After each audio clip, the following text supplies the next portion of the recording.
vulnerables. Entonces, justamente es de este punto que señala el abogado, el que fue abordado para efectos de este aspecto muy concreto que ordenó el juez, ¿no? Esta diligencia de poner a los dos niños en cámara de Gesell para verlos y si se abrazan y si se rechazan, como si fuera algo tan banal, ¿no? Cuando en realidad tenía que hacer ese ejercicio, y justo a eso es lo que quisiera pasar como a ahondar, ¿no? Porque cuando ustedes vean este documento, yo ahorita lo estoy, ya le doy la palabra, lo estoy como exponiendo de una forma como para generar, para que ustedes tengan como lo central, ¿no? Pero cuando nos encontramos frente a una decisión, es casi el ejercicio que va a hacer un juez, el que también tenemos que hacer los abogados, ¿no? Porque muchas veces nosotros tenemos que, con el equipo técnico, si es que trabajamos en una casa de acogida, o cuando somos defensores privados, también apoyarnos en los informes psicológicos, en los informes de entorno social, para poder tener también una estructura, un diseño de nuestra teoría del caso, un diseño de lo que vamos a pedir, para pensar en las medidas de protección que son más adecuadas pedir, ¿no? Y justo sobre este punto quisiera manifestarles lo siguiente. El comité, cuando habla de valorar el interés superior del niño, ¿se acuerdan que nos decía? Identifiquen los hechos puntuales que son relevantes en el contexto del caso, ¿no? Pero además el comité nos dice que hagamos una lista de elementos exhaustiva, perdón, que no sea exhaustiva ni jerárquica. Esto quiere decir que, como les decía, las personas razonamos de acuerdo a la lógica, razonamos también de acuerdo a procesos, y el hacer una lista, por más que pareciera a veces súper incipiente, súper como, es un paso que siempre lo estamos haciendo ya en nuestra mente, ¿para qué voy a hacer la lista? Es un aspecto que incluso, por ejemplo, en este caso puntual, habría ayudado a que el juez tome una decisión razonada, motivada, pero además que no exponga a los niños, en este caso, a una situación revictimizante, ¿no? Y entonces, el elaborar una lista justamente pasa por lo que ustedes nos decían. O sea, por ejemplo, ¿qué decían? Primero, tengo que valorar no afectar psicológicamente a la niña.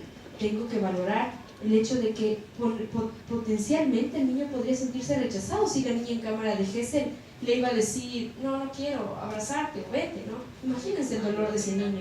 Entonces, enlistar, hacer una lista que no sea exhaustiva, eso quiere decir que cuando nosotros nos encontremos en un caso concreto, siempre esa lista de aspectos como que nos preocupan en el caso puede ser ampliada cuando nos damos un tiempo mayor a reflexionar, ¿no? Eso significa hacer una lista no exhaustiva. Y junto con este aspecto de hacer esta lista, la idea es poder luego evaluar, ¿no? Entonces, ¿cómo vamos a evaluar? Primero teniendo en cuenta la flexibilidad que también el interés superior del niño nos plantea. No la flexibilidad del razonamiento que hagamos, sino la flexibilidad en torno a ponderar los derechos que están puestos como en cuestión y en debate, ¿no? Y porque a veces este criterio de flexibilidad pareciera hablar nuevamente de discrecionalidad o arbitrariedad, y no es así.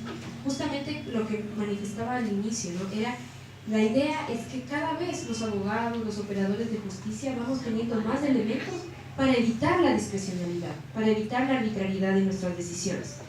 Entonces, los elementos de la evaluación del interés superior del niño pueden entrar en conflicto cuando se estudia un caso en concreto y sus circunstancias, que es lo que ya un poco veníamos diciendo. Entonces, frente a este aspecto puntual de hacer esta lista no exhaustiva, también se tienen que ponderar los diferentes elementos. Y ahí es cuando ya estamos haciendo una evaluación y estamos próximos a determinar el interés superior del niño en un caso. Entonces, frente a este aspecto, el valorar y determinar el interés superior no se queda solamente en enlistar o hacer una lista de los aspectos que entran en relación en una decisión, sino que también entran a que razonemos en un lenguaje de derechos, ¿no? Y razonemos cómo, en estos casos, como decía la abogada, como decía también la otra abogada por acá, estamos frente a dos situaciones que deberán ser evaluadas. Por ejemplo, para ya contarles del desenlace de este caso, lo que pasó en este caso muy puntual fue que juez, abogado de la casa de acogida del niño y abogados de la casa de acogida de la niña, tuvimos que sentarnos a hacer un plan. El plan propiamente consistió en decir, vamos a hacer un plan global familiar en el que vamos a poner varios retos, o sea, varios como objetivos de ese plan. Vamos a ver si la niña puede propiamente cumplir, o más que cumplir, puede desarrollar un vínculo afectivo positivo con el niño, ¿ya? Y si no, y para poder demostrar si eso es posible o no es posible, vamos a ponerlos en contacto, pero bajo situaciones que sean controladas también, en la que tengan, por ejemplo, el apoyo de su terapeuta, cada niño, en aspectos en donde la niña también se pueda valorar un aspecto fundamental, y era su derecho también a permanecer en el sistema educativo. Pareciera, ese era un aspecto que también, no se los comenté antes, pero la niña disfrutaba mucho de ir a la escuela, y la niña no quería ser mamá, la niña rechazaba ese rol de ser mamá en el caso, ¿no? Y ese es un aspecto que podía incomodar muchas veces al juez, que esperaba ver una mamá que se haga cargo del hijo. Pero cuando hablamos de niñas y adolescentes, no había propiamente una persona que quisiera hacerse cargo de ese rol.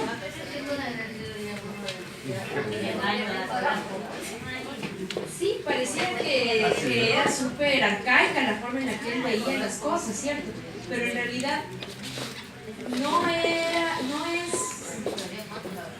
exacto, no es un hecho exclusivo o casi excepcional, sino es que hay muchos jueces y operadores de justicia que lamentablemente parten de ese estereotipo de una mamá tiene que ser una buena mamá, aunque haya sido víctima de violación y aunque ese hijo haya sido producto de incesto o violación. Entonces, eso es justamente lo que les traía a mencionar en este caso, ¿no?